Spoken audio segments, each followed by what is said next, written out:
हमसे न मैनेज अब हो पा रहा है, कमर के दर्द बढ़ल जा रहा है। सचो में? ए सुना ना, बोलो।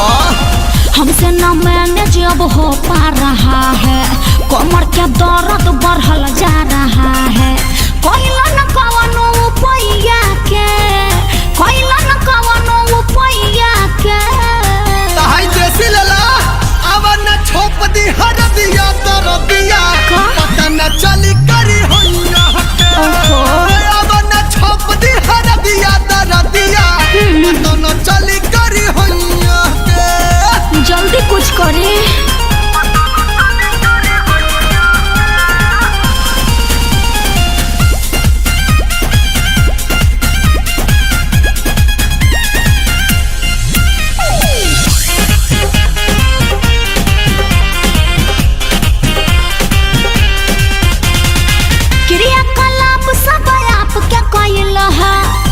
बुझात जौन कैसे भइल है, बहाना मत बनाई। तब तोहरा माई के क्रिया खाई का, क्रिया कलाप सब आप के कइल है। नइखे बुझात जौन कैसे भइल है। रहल खखाइल जाने कहिया के, रहल खखाइल जाने कहिया के। छोड़ा आवा लेट जा, अब न छोप दी हर दिया तोर दिया, न चली करी हैया के।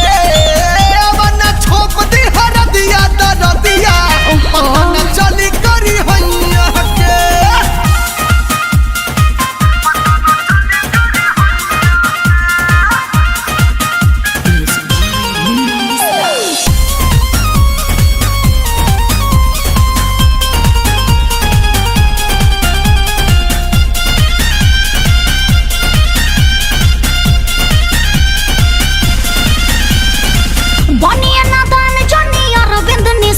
जी लाडो मदसिया से हुई है विवाद जी।